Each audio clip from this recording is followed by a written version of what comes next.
సరే, నువ్వు నిత్య రాజ్యానికి అవకాశం అడుగుతున్నావు కాబట్టి నేను నీకు ఒక అవకాశం ఇస్తాను. అదేంటంటే, వెళ్ళి మోషే ధర్మశాస్త్రంలో ఏవైతే చెప్పాడో అవన్నీ చెయ్యి అని చెప్పినప్పుడు ఆ వ్యక్తి అంటాడు, ఇవా నువ్వు నా బాల్యం నుండే చేస్తూ వస్తున్నాను కదా, ఈ ధర్మశాస్త్రాలు, వ్యభిచరించొద్దు, పాపం చేయొద్దు, ఇవన్నీ నా చిన్నప్పటి నుంచే చేస్తూ వస్తున్నాను, ఇంకేమైనా అవకాశం ఉంటే చెప్పు ప్రభువా అన్నట్లుగా అడిగితే, సాక్షాత్తు యేసు క్రీస్తు ప్రభు వారి నోటంట వచ్చిన మాట ఇది. ఈ లూకాసు వార్త 18వ అధ్యాయము 22-23 వచనాల్లో, అయితే నీకు ఒకటి కొదువుగా ఉన్నది అని చెబుతూ యేసయ్య చెప్పిన మాట, నీవు కలిగినవన్నీ అమ్మి పేదలకిమ్ము. నీకు కలిగినవన్నీ అమ్మి పేదలకిమ్ము. ఈరోజు నా ధ్యానాంశము పేదలకిమ్ము. నీకు కలిగినవన్నీ అమ్మి పేదలకిమ్ము. పేదలకు ఇవ్వడము అనే మాట ఒకసారి ఆగి ఆలోచిస్తే ఇదేమి మనకి కొత్త ఏమీ కాదు. కొత్త కాదంటారు ఏంటంటే పాస్టర్ గారు అంటారా? ప్రతి సంవత్సరము నవంబర్ 25వ తారీఖు కాడి నుంచి మొదలుపెట్టి డిసెంబర్ 31వ తారీఖు వరకు మనం ఓ పండగని చేసుకుంటాం. క్రిస్మస్ ముందు 5 రోజులు, క్రిస్మస్ వెనకాల 5 రోజులు పెంచుకొని ఓ పండగ చేసుకుంటాం. ఏంటా పండగ? క్రిస్మస్ పండగ. క్రిస్మస్ అంటే ఇవ్వడమే. అర్థం ఏంటి? ఇచ్చుట. దైవజనులు అన్నారు ఇవ్వడమే క్రిస్మస్. క్రిస్మస్ అంటే ఇవ్వడం. దేవుడు మనకి 11 నెలలు ఏదైతే ఇచ్చాడో, నిన్ను ఏ స్థాయిలో అయితే పెట్టాడో, నిన్ను ఏ అంతస్తులో అయితే పెట్టాడో అది ఇవ్వడమే క్రిస్మస్. క్రిస్మస్ అంటే తండ్రి కుమారుడిని ఇచ్చాడు, కుమారుడు ప్రాణాన్ని ఇచ్చాడు, ప్రాణము పరిశుద్ధాత్మ దేవుడు మనకి ఇచ్చింది, పరిశుద్ధాత్మ దేవుడు మనకి పరలోకాన్ని ఇస్తున్నాడు. దేవునికి మహిమ కలుగును గాక. కాబట్టి మనము కూడా ప్రియులారా, మరి క్రిస్మస్ ముందు కాలంలోనే కొంచెం మిమ్మల్ని క్రిస్మస్ అంటే అర్థము, ఈ సంవత్సరం చర్చిలో ఏం చేసుకుందాం, ఈ సంవత్సరం చర్చిలో ఎలా క్రిస్మస్ చేసుకుందాం, కక్కేసి వండుదామా, ముక్కేసి వండుదామా, చికెనేసి వండుదామా, మటనేసి వండుదాం కాదు. క్రిస్మస్ అంటే ఈ సంవత్సరం ఎంతమంది పేదవాళ్ళు ఉన్నారు మన ఇంట్లో, మన చర్చికి ఎంతమంది పేదవాళ్ళు వస్తున్నారు, ఎవరైనా తినేవాళ్ళు ఉన్నారా, రోడ్డు మీద అడుక్కునే వాళ్ళు ఎవరైనా ఉన్నారా? ఈ సంవత్సరం మనకి సంఘం అంతా కలుపుకొని ఏమేద్దాం, ఏం చేద్దాం, అది క్రిస్మస్. అందుకే దేవుడు నా మధ్యలో కొన్ని క్రిస్మస్లు పెట్టాడు. ఈ సంవత్సరం నుంచి నేను వీరమ్మగొండ ప్రాంతంలో సేవకుల క్రిస్మస్ పెట్టాం. మేము ఆలోచిస్తున్నాం, దేవుడు కుదిరితే వచ్చే సంవత్సరం పేదల క్రిస్మస్ చేద్దాం, తర్వాత పేదవాళ్ళ క్రిస్మస్ చేద్దాం, తర్వాత పెద్దవాళ్ళ క్రిస్మస్, పట్నమందు క్రిస్మస్, పల్లెయందు క్రిస్మస్. దైవజనులు 23వ కీర్తనలో, తెలుగు క్రైస్తవ కీర్తనలో పాడారు ఈ పాట. క్రిస్మస్ అంటే ఏంటో అక్కడ చెప్పారు. క్రిస్మస్ అంటే వండుకొని తినడం కాదు. క్రిస్మస్ అంటే ఇవ్వడమే క్రిస్మస్. ఈ సంవత్సరం దేవునికి ఎంత ఇచ్చాడో నా మట్టుకు నేను అనుకుంటా ఉంటాను, ఈ నెలలో నువ్వు ఎంత ఇవ్వగలవు అదే క్రిస్మస్. సరే, మీరు ఇచ్చుకుంటారు పుచ్చుకుంటారు, నాకు వేరే విషయం. కానీ ఇక్కడ యేసుక్రీస్తు ప్రభువు చెప్పిన మాట ఏంటో తెలుసా? అతడంట మిక్కిలి ధనవంతుడు గనక ఆ మాటకి మొహం చిన్న పుచ్చుకొని వెళ్ళిపోయాడంట. అప్పుడు యేసే అన్నాడు, ఇలాంటి వాడికి పరలోక రాజ్యం వచ్చేది? సూది బెజ్జంలో ఒంటైనా ప్రవేశించిన గాని పరలోక రాజ్యంలో ధనవంతుడు. అది కూడా ఒక ఉపమానాల గురించి చెప్పాడు, కానీ దాన్ని వివరించడానికి ఇప్పుడు సమయం లేదు. ఒక మాట మటుకు చెప్తాను, పేదలకిమ్ము అన్నాడు. ఎవరు పేదవారు? ఎవరు పేదవాళ్ళు? ఈ మాట కూడా కొంచెం ఆగాలి. ఎవరు పేదోళ్ళు? మన ఇంటి పక్కన వాళ్ళ పేదోళ్ళు. ఈరోజు కోడి మాంసం వేసి రేపు వచ్చి నాకు చేప మాంసం వేస్తారా లేదా? మనకి ఇవ్వనోళ్ళు. ఒక ఆత్మీయ దైవజనుడు నాకు ఇలా చెప్పాడు, నువ్వు ఎవరికి ఇస్తావో వారు నీకు తిరిగి పెట్టలేని వారికి నువ్వు ఇవ్వు. ఎందుకంటే ఈరోజు చాలా మంది నేను బోల్డ్ సహాయం చేసేస్తున్నాను అని చెప్పి ఎదురింటి అమ్మకి పక్కింటి అమ్మకి, ఈరోజు మా ఇంట్లో పండగ, ఇదిగో పలవా, ఇదిగో చికెన్ అని పక్కనేస్తాం. మళ్ళీ ఏం చేస్తారు వాళ్ళు? అయ్యా మా పండగ ఈ రోజు వచ్చిందని చెప్పి వాళ్ళు కూడా వారి పండగల్లో ఇంత పలవా, ఇంత కూర పెడతారు. నువ్వు ఇస్తున్నావు, ఆ వ్యక్తి ఇస్తున్నావు. దాంట్లో ఆశీర్వాదం ఉండదు. ఆశీర్వాదం ఎక్కడుందయ్యా అంటే పేదలకు ఇవ్వడంలో ఉంది. పేదలకు ఇవ్వడంలో ఉన్న దేవుడు ఆంతర్యాన్ని ఏంటో ఈరోజు ఓ 3 ముక్కలు మీ ముందు పెట్టి నేను ముగించాలనుకుంటున్నాను. చదువుకుందాం ప్రియులారా. కీర్తన గ్రంథము 41వ కీర్తన. కీర్తన గ్రంథం 41వ కీర్తన మొదటి 4 వచనాలు. పేదలను కటాక్షించువాడు ధన్యుడు. ఆపత్కాలమందు యెహోవా వానిని తప్పించును. యెహోవా వానిని కాపాడి బ్రతికించును. భూమి మీద వాడు ధన్యుడగును. వాని శత్రువులు ఇచ్చకు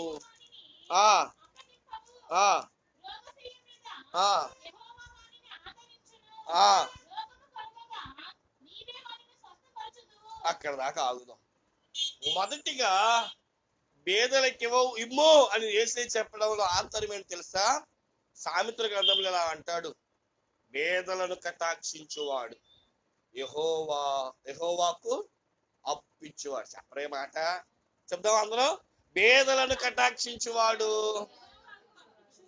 నేను అంటాను, గుడి మీద చేసుకుని చెప్పు, నేను దేవుడికి అప్పిచ్చానండి అన్నోళ్ళు. పేదలను కటాక్షించడము, దేవుడికి అప్పివ్వడము. దానినే భక్తుడు కీర్తనాకారుడైన దావీదు మహారాజు అంటాడు, వాడు పేదలను కటాక్షించువాడు ఎవరయ్యా అంటే ధన్యుడు. మనం ధన్యులం కావాలి ప్రియులారా. దేవునికే అప్పించేంత వారు కావాలి. దేవుని చేత బలా అనిపించుకునేంత ధన్యత్వంలోనికి నువ్వు రాగలుగుతున్నావా? కాబట్టి మొట్టమొదటి మాట ఏంటయ్యా అంటే పేదలను కటాక్షించుట ధన్యత్వముతో కూడినది. యెహోవాకు అప్పించువాడుతో సమానముని భక్తులు తెలియజేస్తున్నారు. ధన్యుడు దేవా మానవుడు, ధన్యుడు ధన్యుడు దైవజనుడు, ధరణి జనులందరికన్నా ధన్యుడు దైవజనుడు, ధరణి జనులందరికన్నా అన్యులెంతటి వారైనా అతనికి సాటి రారు. ధన్యుడు దేవా మానవుడు, ధన్యుడు. బలో యేసు మహారాజుకి. ఎవరంటండి ధన్యుడు? ఎవరు ధన్యుడు? భక్తులు దైవజనులు రాశారు. ఎవరు ధన్యులు అంటే పేదలను కటాక్షించువాడంట దైవ మానవుడు. ఎవరంటే ఏ మానవుడు? దైవ మానవుడు. ధరణి అంతటిలో కంట అతడి కంటే ధన్యుడు మరొకరు లేడు. ఎందుకని? ఎవరికి పెట్టాడు? పేదలను కటాక్షించాడు, పేదలకు పెట్టాడు. నేను పోస్ట్ లో చూస్తా ఉంటాను, ఈరోజు మా అమ్మాయి పుట్టినరోజు 10 మందికి అన్నదానం చేస్తాను. అది పుట్టినరోజు యొక్క గొప్పతనం. మన వాళ్ళందరినీ పిలిచి కేక్ కట్ చేసేదానికంటే నేను అంటాను, పేదవాళ్ళకి ఒక రోజు కడుపు నిండితే నీ బిడ్డను ఎంత దీవిస్తారు చెప్పండి. ఏమంటే ఆకలితో అల్లాడిపోతుంది, ఇల్లు అన్నం పెట్టు, ఏమంటే చెప్పండి ఒకసారి. చల్లగా ఉండే మీ అమ్మ కడుపు చల్లగా. ఎంత దీవిలో తెలుసా, ఎంత ఆశీర్వాదం తెలుసా. నేను ఎక్కువ దానికి ఇష్టపడుతూ ఉంటాను. ఏదైనా మనం మెచ్చుకునేది ఏదైనా ఉన్నదంటే పేదలను కటాక్షించాలి. అందుకనే నేను కానీ మా పెద్దమ్మ కానీ ప్రతి సంవత్సరం ఒక అనాథాశ్రయాన్ని ఎన్నుకుంటూ ఉంటాం. కనీసం మాకు చేయగలిగింది పెద్దమ్మ గారు బియ్యం కట్టేస్తూ ఉంటారు, నేనైతే ఒక 1000 రూపాయలు సాయం చేస్తూ ఉంటాను. ఏదో మాకు తోచింది మాకున్న అర్హతలో. ఎందుకో తెలిసి ఈరోజు నేను ఈ స్థాయిలో ఉన్నానంటే వాళ్ళ ఆశీర్వాదం. వృద్ధులు తింటూ ఈ ముద్ద పెట్టిన వారిని ఎంతగా దీవించుంటారు. ఈరోజు మేము ఈ స్థాయిలో ఉన్నామంటే, తింటున్నాము అంటే నా మట్టి నేను గుండె మీద చేసుకొని చెప్తాను, పేదలను కటాక్షించాను. ఎందుకని? నా మాటలు కాదు, అక్కడ చూడండి, గొప్ప ఆశీర్వాదాల కింద రాసి పెట్టాడు. భూమి మీద వాడు ధన్యుడగును. రెండోది ఏంటంటే వాని శత్రువులు ఇచ్చకు. శత్రువుల చేతికి దేవుడు మనల్ని అప్పగించేవాడు కాదంట. మూడోది ఏంటంట, రోగాశ్రయం మీద యెహోవా వారిని ఆదరించను. ఇంకో మాట ఏంటంటే, రోగము కలగగా. అది మా పెద్దమ్మ గారు ప్రతి క్రిస్మస్ రోజు సాక్ష్యం చెప్పేది ఇదే. దేవుడు స్వస్థపరుస్తున్నాడు. ఎంతో మంది అయితే అవుట్ అవుట్ అన్నారు. అయినప్పటికీ కూడా దేవుడు ఏం చేస్తాడంట, రోగాశ్రయుల మీద అయిన వారిని స్వస్థపరచు. నేను కూడా మీ అందరికీ చెప్పే మాట ఏంటంటే, నువ్వు ఏది చేసుకున్నా, ఏది చేయాలనుకుంటున్నా, ఒక్క ఇద్దరికి భోజనం పెట్టలేవా, ఒక ఇద్దరిని కటాక్షించలేవా? ఆలోచించేద్దాం. పేదలను జ్ఞాపకం చేసుకో. పేదలు ఎప్పుడు నీతో ఉండరు. నీ అవసరంలో, నీ కార్యక్రమాల్లో నలుగురికి పెట్టే బదులు ఒక్కరికి పిలిచి భోజనం పెట్టు. ఇంకో మాట చెప్పమంటారా, ఇప్పుడు గ్రాండ్ గా ఫంక్షన్ పెట్టావు, ఉదాహరణ అందరికి భోజనం పెడితే ఏం భోజనాలు అంటారు. వాస్తవానికి కొన్ని సార్లు చూస్తా ఉంటాం, ఏం భోజనాలు, ముక్క లేదు, కక్క లేదు, సరిగ్గా ఉడికింది ఉడకలేదు, ఉప్పు ఉంది ఉప్పు లేదు అంటారు. కానీ పేదలకు పెట్టండి, ఎన్ని వంకలు ఆడతారు చెప్పండి. ఇదే దీవెన, ఇదే ఆశీర్వాదం. వంక ఉంటుంది కాదు కదా, నీ మీద చెయ్యేసి యెహోవా నిన్ను దీవించిన గాక అంటారు. అందుకే యేసయ్య చెప్తున్నాడు ఈరోజు, పేదలకిమ్మో. ఎవరికి పెడుతున్నావు? పేదలను చూడు. పేదలు చూడడం వల్ల కలిగే రెండో ఆశీర్వాదాన్ని చూద్దాం రండి పిల్లరా. మత్తయి సువార్త 19వ అధ్యాయము 21వ వచనము. 19:21. అందుకు యేసు, నీవు పరిపూర్ణమగునట్లు కోరిన ఎడల అమ్మి పేదలకేమో. చాలండి. ఏంటన్నాడట, నీవు పరిపూర్ణమగునట్లు నీ అమ్మి మనకి పేదలకిమ్ము. నీవు పరిపూర్ణమగినట్లు పేదలకిమ్ము. పరిపూర్ణం అంటే ఏంటి? Complete, full complete. నేను మాట మిమ్మల్ని సూటిగా అడుగుతాను. నేను యేసును పోలిన వాడిని, యేసు జీవితం కలిగిన వాడిని, నాలో యేసు ఉన్నాడు, నేను యేసు స్వరూపంలో మారిపోయాను అని చెప్పడానికి కలిగిన ఒక చిన్న లక్షణం ఏంటో తెలుసా? పేదలను చూడగానే కటాక్షించు. పేదలను చూడగానే వారికి ఏమైనా సహాయం చేయాలనుకోవడం. పేదవాడు చూడగానే కూర్చో నీకో ముద్ద పెడతాను అనడం. అదేంటో తెలుసా? నువ్వు దేవుళ్ళో తయారయ్యావు అని చెప్పడానికి. అన్నం ఉడికిందా అన్నప్పుడు 2 మెతుకులు తీసి నొక్కుతాం. దాన్ని బట్టి ఏమర్థం అవుతుంది? ఉడికిందా ఉడకలేదా. ఇప్పుడు నువ్వు దేవుళ్ళో తయారైపోయావు అని చెప్పడానికి కారణం ఏంటో తెలుసు? నువ్వు పరిపూర్ణం అవ్వాలి అంటే పేదలకు ఏమి చేయాలంట? ఇచ్చే మనసు ఉండాలి, పెట్టే మనసు ఉండాలి, ఇవ్వగలిగే మనసు ఉండాలి. కొంతమంది కంటే రాదంట. ఏంటిది? మన దగ్గర ఉన్న దాంట్లో తీయడానికి ఇష్టపడరు. నేను అంటాను, ఇచ్చేయి. నేను ఒకటే నేర్చుకున్నా, దేవుడి బయట అంతిస్తే దేవుడు నాకు అంతిస్తాడు. నా సేవలో ఈరోజు చిన్న సంఘాలైన వీరమ్మగుంట, వసంతవాడ, దేవుడు నన్ను ఆ ప్రాంతంలో, ఆ స్థాయికి, మంచి ప్రాంతంలో, ఏ ప్రాంతానికి వెళ్ళినా పలానా వ్యక్తి అని చెప్పుకోవడానికి దేవుడు నాకు ఇచ్చిన గొప్ప ఆశీర్వాదం ఇదేనండి. చూడగానే కటాక్షించబడుతున్నాను అన్న. మా అమ్మ నాకు రంగు ఏమి ఇవ్వలేదు, నా అమ్మ మాకేమీ కారు ఏమి ఇవ్వలేదు. నాకేమి ఇచ్చారు మోషే గారు? ఏమి ఇచ్చారు చెప్పండి? ఇంటి పేరు ఇచ్చారు. తల్లిదండ్రులు కాబట్టి రక్తం ఇచ్చారు, ఇంటి పేరు ఇచ్చారు. కానీ నా యేసయ్య ఆయన కృప ఇచ్చారు. ఏ ప్రాంతానికి వెళ్ళినా ఏహెచ్కేలు నువ్వు ఉంటే మంచిది, మాతో రా, సహవాసం చేయి. నా ఎందుకు కటాక్షము వాళ్ళకి ఎందుకు కలుగుతుందంటే నేను ఒకటే మాట చెప్తాను, పేదలకు ఇవ్వడంలో క్రీస్తు స్వరూపం మీలోకి వచ్చిన ఒకసారంట యేసు క్రీస్తు ప్రభు వారు తన 11 మంది శిష్యుల్ని, ఎందుకంటే అప్పటికి ఇస్కరియోతు యూదా లేడు, 11 మంది శిష్యులు ఆ యొక్క గెత్సేమనే తోటలోనికి వెళ్ళారంట. ఆ తోటలోకి వెళ్ళి వాళ్ళందరూ కూడా ఒక 3 బయట, 9 బయట, 3 తోట లోపల యేసు ప్రభు ఒంటరికి వెళ్ళి ప్రార్థన చేసుకుంటున్నారు. ఈ లోపు 12వ వాడు ఇస్కరియోతు యూదా వచ్చాడు. సైనికులతో అన్నాడంట, తోటలోకి వెళ్ళండి, యేసు మీకు కనబడతాడు, వెళ్ళి బంధించండి. లోపలికి వెళ్ళిన సైనికులకి ఆశ్చర్యం పుట్టింది. ఎందుకు ఆశ్చర్యం అంటే అందరూ ఎవరి పోలికలో ఉన్నారంట? యేసయ్యలాగే ఉన్నారంట. అందుకని ఎవరు యేసో గుర్తు పట్టలేని స్థితికి వచ్చినప్పుడు యోధా వెళ్ళి ముద్దు పెట్టుకొని సూచనగా ఆయన అప్పగించారు. నేను అంటాను, మిమ్మల్ని చూడగానే ఎవరు చూడాలి? మీలో యేసును చూడాలి. అలా చూడాలంటే ఏం చేయాలి? ఇచ్చే మనస్సు. రోమిలికి రాసిన పత్రిక 12వ అధ్యాయము 1వ వచనము. రోమపత్రిక 12:1. కాబట్టి సహోదరులారా, పరిశుద్ధమును దేవునికి అనుకూలమైన సజీవ యాగములుగా మీ శరీరములను ఆయనకు సమర్పించుకోడని దేవుని వాక్యములు బట్టి మిమ్మల్ని బతిమాలుకొచ్చున్నాను. ఇట్టి సేవ అంటే మళ్ళీ ఇట్టి సేవ అంటారు. ఎట్టి సేవ అంటే పరిపూర్ణమైన మనస్సులోనికి మనం మార్చబడాలి. శరీరం మీద కోరికలు. ఈ సంవత్సరం క్రిస్మస్ వస్తుందంటే ఏం చీర కొనుక్కోవాలి కాదు, మళ్ళీ చెప్తున్నాను.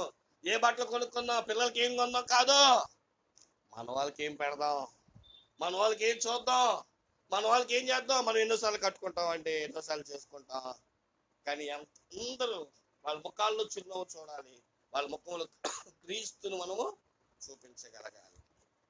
అట్టి సేవ యుక్తమైనది. నేను అంటాను, ఈ సంవత్సరం నువ్వేమీ కొనుక్కోవద్దు. ఈ సంవత్సరం డబ్బులంతా కూడా పోగేసుకొని ఒక నలుగురిని, ఒక ముగ్గురిని, ఆ విధవరాలకి మీరు చేరపెట్టి చూడు. నేను అంటాను, ఈ సంవత్సరం మీ బీరువా నిండిపోద్ది. దేవునికి మహిమ కలుగునే కాక. నువ్వు ఇతరులకు పెడితే దేవునికి ఇంకా ఇంకా పెడతాడు. కాబట్టి ఆలోచించేద్దాం. ఇలాంటి అనుభవాలు చెప్పాలంటే బోర్డు పడతాయి. కానీ ఇంకా ఏమన్నాడు? ఇట్టి సేవ మీకు యుక్తమైనది. మీరు ఈ లోక మర్యాదలు అనుసరింపక ఉత్తమును, అనుకూలమును, సంపూర్ణమై ఉన్నది. ఏంటంటే ఏం చిత్తం అది? సంపూర్ణమైన దేవుని చిత్తం ఏదో తెలుసుకున్నట్లు ఈ సంవత్సరము మీ మనస్సు మారి నూతన మగుట వలన నూతన వస్త్రాలు పంచుదువు గాక. మా వదిలి చదివింది కాబట్టి ఈ సంవత్సరం నూతన వస్త్రాలు ఆవిడే పంచింది. దేవుడికి స్తోత్రం. చాలా సంతోషం, మంచి మనసు దేవుడు ఇచ్చాడు. కాబట్టి ఏం మారాలంట? ఈ సంవత్సరం మా నాకు రేపు అయిపోతావు. ఈ సంవత్సరం మా అన్నతో అంటది, నాకు చేరొద్దు, ఆ 1000 రూపాయలు పెట్టుకుంటావా, 2000 పెట్టుకుంటావా, ఎంతమందిగా ఆవిడ చెప్పిన తర్వాత అంతమంది కొనేసి ఇచ్చే. ఎందుకో తెలుసా? ఈ సంవత్సరం అంటుంది, నా మనసు మారింది. స్తోత్రం చెప్పండి అమ్మా. ఏమి వద్దా? సరే, సరదాగా అన్నాను. కాబట్టి ఇక్కడ ఒక మాట ఏంటో తెలుసా? మీ మనస్సు మారి నూతనం అవడం అంటే సంపూర్ణతలోనికి రావడము. ఒక వ్యక్తి ఎప్పుడు సంపూర్ణ అవుతాడో తెలుసా? ఒక ఆత్మ ఫలం వాళ్ళు ఫలించాలి. అందులో ఆత్మ ఫలం మొదటిది ప్రేమ. ప్రేమ ప్రేమ ఎంతటి పనైనా చేస్తుంది, జోబు నుంచి తీసిస్తుంది, ఇతరులను ప్రేమిస్తుంది, వచ్చిన వాళ్ళకి ఆహారం పెట్టింది, వచ్చిన వాళ్ళకి సమస్తం చేస్తుంది. ఎందుకో తెలుసా? ఒక్క ప్రేమ అనే ఆత్మ ఫలంలోనే సంపూర్ణత దాకుంది. కాబట్టి యేసు చెప్తున్నాడు, మీరు నాలో మారిపోయారు అని చెప్పడానికి ఒక కారణం ఏంటి తెలుసా? పేదలకి, పేదలను కటాక్షించు, పేదలను కనికరించు. మూడో మాట చెప్పి, దేవుడు పేదలకు ఇవ్వడంలో ఉన్న ఆంతర్యం ఏంటి అంటే మార్కు సువార్త 10వ అధ్యాయము 21వ వచనం.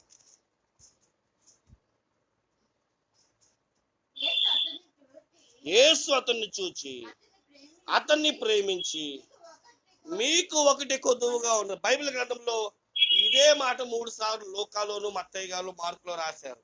అయితే 3 చోట్ల 3 మాటలు చెప్పాడు. దాన్ని చదివిన మత్తయిలో మీరు పరిపూర్ణం అవ్వాలంటే పేదలకు ఇవ్వండి అన్నాడు. ఇక్కడ ఏమంటున్నాడు చూద్దామండి. అమ్మి పేదలకి ఇమ్ము అంటే అయిపోయేది. కానీ ఇంకేమంటున్నాడు? పరలోకమందు నీకు దానము కలుగును. దేవునికి స్తోత్రం చెప్పండి. పేదలకు దానం ఇస్తే ఏమవుతుందంట? పరలోకంలో ధనం కలిగిద్దంట. దేవునికే మహిమ కలుగును కాక. ఎక్కడ దాచుకున్నావు డబ్బులు? పరలోకంలో దాచుకోవాలంట. పరలోకంలో ఇల్లు కట్టుకోవాలంట. పరలోకంలో దేవుని కొరకు మనం ఏమైనా చేయగలగాలి అంటే ఈ భూలోకంలో మనం పేదలకు ఇవ్వడం వల్ల ఏం జరుగుతుంది అంటే పరలోకంలో మనకి అందుకని యేసు చెప్తున్నాడు మత్తయి సువార్త 6వ అధ్యాయము 19-20 వచనాలు. 6వ అధ్యాయము 19-20 వచనాలు. భూమి మీద మీ కొరకు ధనమును కూర్చుకొనవద్దు, ఇక్కడ చెమటైనను తుప్పును తినివేయును దొంగలు కన్నం వేసి దొంగలింతురు. పరలోకమందు మీ కొరకు ఓ మాట అక్కడ ఆగుదాం. ఏసే మాట చెప్పాడు. ఈ దేవుడి దగ్గరికి వచ్చాక ఎంత ఏసుకెళ్ళు అకౌంట్ లో ఎంత దాసు అని అడగడంట. ఏమడుగుతాడంట? పరలోకంలో ఎంత దాచుకున్నావు తీ, నీ పాప పుణ్యాలన్నీ తీ, నువ్వు చేసిన పుణ్యకార్యాలు తీ. అప్పుడు టక్క ఏమొస్తుంది చెప్పండి పరలోకంలో ఇచ్చి? ఇదిగో 2000లో ఇంతమందికి సహాయం చేశారు, 2011, 2012 నా సేవా జీవితంలో ఇంచుమించు 3-4 సంవత్సరాల నుంచి కాబోలు పేదలను కటాక్షించబడ్డ దేవుడు నాకు కృప చూపిస్తున్నాడు. కాబట్టి ఇదిగో ఇంత చేశాడు, ఇంత పెట్టాడు. అందుకే నేను ఎక్కువ కూడా ఏ కార్యక్రమం వచ్చినా ముఖ్యంగా ఎవరిని జ్ఞాపకం చేసుకుంటానంటే ఆహారం లేని వారిని జ్ఞాపకం చేసుకుంటాను. సరే, ఇక్కడ ఏం చెప్తున్నాడు అంటే పరలోకంలో మీ కొరకు ధనము కూర్చుకొనుడి. ఏసే చెప్తున్నాడు మీరు కూర్చుకోవాల్సింది ఏదైనా ఉన్నదయ్యా అంటే పరలోకంలో ధనం. అక్కడ ఎలా కూర్చుకుంటామండి? భూమి మీద పేదలకి, భూమి మీద ఎవరైతే కటాక్షిస్తారో. ఎందుకో తెలుసా? అక్కడ ఏం లేదంట, చెమ్మటి లేదంట, తుప్పు లేదంట, దాన్ని ఎవరూ తినివేయడంట, దొంగలు కన్నము. కాబట్టి ఇప్పుడు నీ ధనం ఎక్కడున్నదో అది ఇప్పుడు నీ హృదయం చెప్పు. ధనం ఎక్కడుందో ఇప్పుడు? మాకైతే జోబి గుడి దగ్గర ఉందో డబ్బా. ఓ ధనమా, పేదలను కటాక్షించు, వెళ్ళి పేదలకు నేను ఇచ్చేస్తాను, పరలోక రాజ్యంలో దాచుకుంటాను. ఈరోజు అనుకుంటాం కదా, ఈసారి డబ్బు వస్తుంది, బ్యాంకులో దాచుకోవాలి, 10,000 అవ్వాలి, 20,000 అవ్వాలని. నేను అంటాను ఆ డబ్బు పేదల కోసం ఖర్చు పెడదాం అంటే నీ సామర్థ్యం చొప్పున ఖర్చు పెట్టి పేదల చేత కటాక్షించు, యెహోవాకు అప్పించు. వాడు మొదటగా యెహోవా చేత ధన్యుడు అనిపించుకుంటావు. రెండవది యేసు స్వరూపంలో పరిపూర్ణతలోనికి చెందుతావు. మూడవది దేవుని రాజ్యంలో ఏం ఉంచుకుంటావంట? ధనాన్ని సమకూర్చుకుంటావని దేవుడు తెలియజేస్తున్నాడు. ఎక్కడ చేస్తే ఇవన్నీ? ఒక్క పేదలను కటాక్షించడంలో జరిగే ఆశీర్వాదాలు. అందుకని యేసు చెప్తున్నాడు ఆ ధనవంతుడితో, వెళ్ళి నీ ఆస్తి నమ్మి పేదలకిమ్ము, వెళ్ళి ఇచ్చే. ఆ ధనము వల్ల నీకు ఎటువంటి ప్రయోజనం లేదు. నీ ధనము నీతో రాదు బాబు, నీ ధనము నీ వెనకాల రాదు. నీ ధనము నేను గొప్ప చేయదు పరలోకంలో. పేదలకు ఇస్తే పరలోకంలో గొప్పవాడు అవుతావు. అందుకని యేసుక్రీస్తుని తన తండ్రి అప్పగించేశాడు. ఆయన మన కొరకు వచ్చి చనిపోయాడు. అయ్యో చనిపోయాడు అనుకుంటున్నావు, అది ఇవ్వడంలో ఉన్న గొప్ప త్యాగాన్ని చూపిస్తుంది, సమర్పణను చూపిస్తుంది. అట్టి పోలికలో మనల్ని నడవమంటుంది. కనుక క్రీస్తును అనుసరిస్తున్న వారులారా, పేదలకు అప్పివ్వడంలో కూడా ఆరోగ్యం ఉందని, ఆరోగ్యాన్ని ఇస్తానని దేవుడు వాగ్దానం చేస్తున్నాడు. ఈ స్వస్థత శాలలో ఎటువంటి బలహీనైనప్పటికీ కూడా పేదలను కటాక్షించండి, పేదలకు ఇవ్వడం నేర్చుకోండి. రేపు రాబోతున్న క్రిస్మస్ లో నీ త్యాగాన్ని వాడికి కనపరచండి. క్రీస్తు స్వభావం మనలో ఉందని, మేము దేవుడి బిడ్డలము కాబట్టి ఈ త్యాగపూర్వకము దేవుడు మాకు అనుగ్రహించాడని చెప్పగలిగినట్లు ఆయన పోలికలు నడుద్దాం. పరలోక రాజ్యంలో ధనమును సంపాదించుకొని యుగ యుగములు తరతరములు దేవునితో ఉండగలిగే కృపా భాగ్యము దేవుడు మనకు అనుగ్రహించును గాక. ఆమేన్. తల వంచండి, ప్రార్థన చేసుకుందాం.